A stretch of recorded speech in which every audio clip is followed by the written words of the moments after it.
not last Sunday, but the Sunday before when gold, ran some stops in Asia and put in that high around 21.35. Like, I was counting my money and I said, this is great. But gold trades very technically in that it was an ugly candle and they called it a hanging man, and now people are pressing on the short side. Like, I just try to tune out all this stuff and think about it in terms of decades, right? And when I started to buy gold in 2005, really the thesis was that gold would outperform stocks over a lifetime, right? Not over 1 year, 3 year, 5 years, like really over a lifetime of investing. While gold has already performed exceptionally in 2023, defying expectations amid high interest rates and outperforming commodities, bonds, and most stock markets, the World Gold Council still sees a strong case for strategic investing as we head into the new year.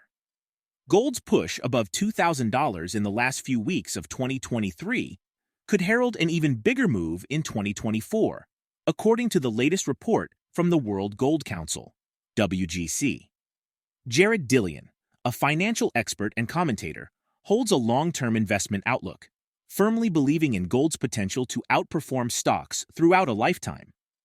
Taking a longer historical view, from 1971 to Q1 2022, gold's appreciation, based on an initial price of $35 and a current price of $2,000 per ounce, is an impressive 5,700%, surpassing the Dow's 4,500% appreciation.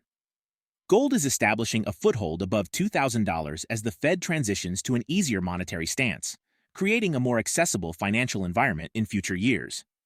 Gold tends to outperform during easing cycles, and the reason gold held up so well during the recent tightening process was rampant inflation. Despite short-term frustrations with gold reaching new lows of around 1,983, Jared stands firm in his commitment to maintaining a substantial gold position.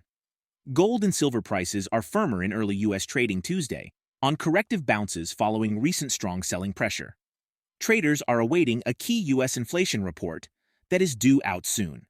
February gold was last up $9.60 at $2,003.30.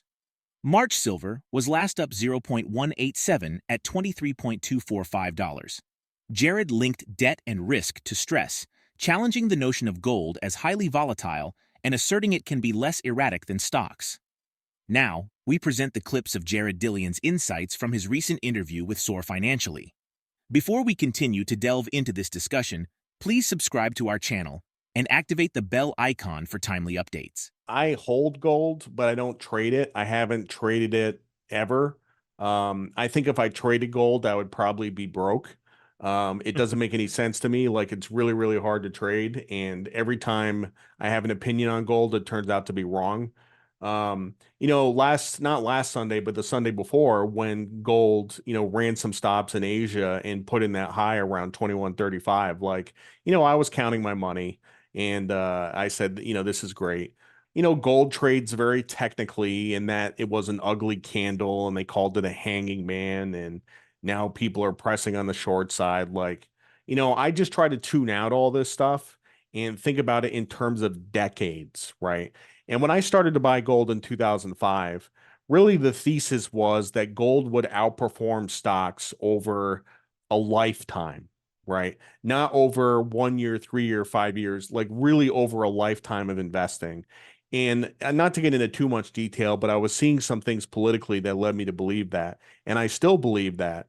So, yeah, I mean, I have a large position, and right now it's putting in new lows. It's trading around 1983, and it's super frustrating. So, if you have a lot of debt, you're going to have a lot of stress. If you have a lot of risk, you're going to have a lot of stress.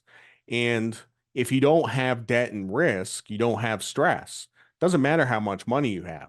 Like, you could be broke, living paycheck to paycheck, and if you don't have debt and you don't have risk, you're a happy person. Like, you're totally stress free. Then on the other hand, you have a guy like Elon Musk, the richest guy in the world, who leveraged up to buy Twitter, and then Tesla went down 75% and he almost got a margin call. And, the richest guy in the world almost went tits up. So And that was self-inflicted. And a lot of people, when they structure their financial affairs, they structure them in such a way that actually increases their financial stress. And I try really hard not to do that. It's funny you mentioned gold. Like, as volatile as gold is, it's really not any more volatile than stocks. And really, for the last couple of months, except for the last couple of weeks, it was less volatile than stocks. So a lot of people put gold into that bucket of risky investments, but it's really not. It's kind of slow and boring. So During the interview, JaredDillian analyzed the Federal Reserve's communication strategies, looking for hints regarding possible rate cuts in March. The Federal Reserve is seen holding off on any interest rate cuts until at least May of next year, after a government report on Tuesday showed consumer prices unexpectedly edged back up in November.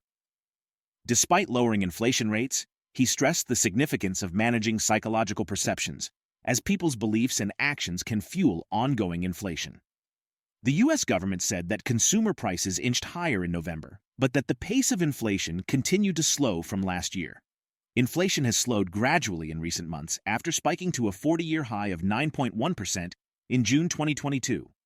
While prices are still rising, the slower pace allows consumers to adjust more easily, with increased wages helping to offset the financial impact of inflation.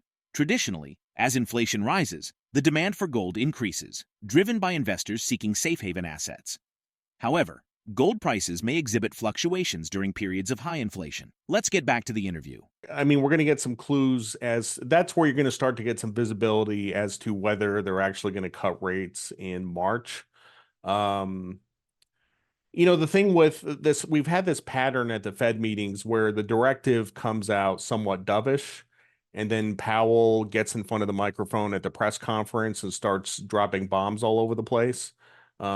This time might be no different. I think, I've been watching the Fed for over 20 years. In an environment where you have some inflation, there's always this boilerplate language that the Fed uses, that they have to be vigilant about inflation. And I think people interpret that as a hawkish statement. Like Powell, even just last week at that fireside chat, said that the Fed is ready to raise rates basically if the data starts to get hot.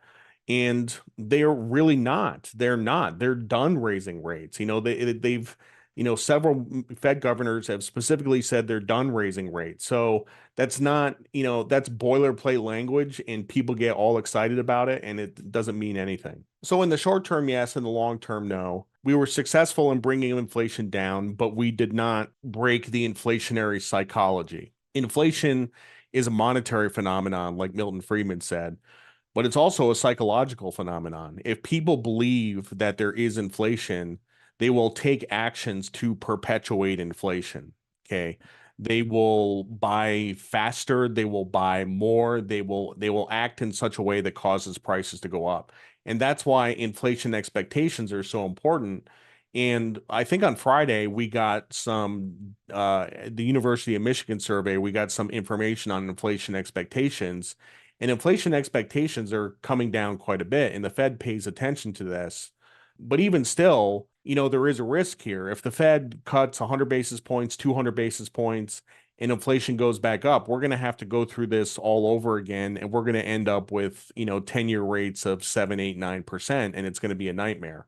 And I don't think, in order to break the inflationary psychology, you need to engineer a recession that is severe enough that people stop expecting price increases. And that's really the beauty of what Volcker did in 1980, is that he raised interest rates so much. That recession in the early 80s was negative 6% GDP. It was a very, very severe recession, and that broke the inflationary psychology. So we didn't do that this time.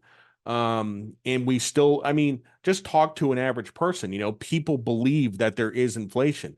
Even though inflation has come down from 9% to 3%, people still have this psychology ingrained in their head. While gold may encounter short-term fluctuations, its enduring long-term track record and established role as a reliable hedge during inflationary periods are significant factors that investors carefully consider. Given gold's outperformance against stocks, How do you anticipate its evolving role in investment portfolios? Share your thoughts in the comment section below. If you find this video informative, don't forget to support our channel and turn on notifications to stay informed about our latest videos. See you in the next video.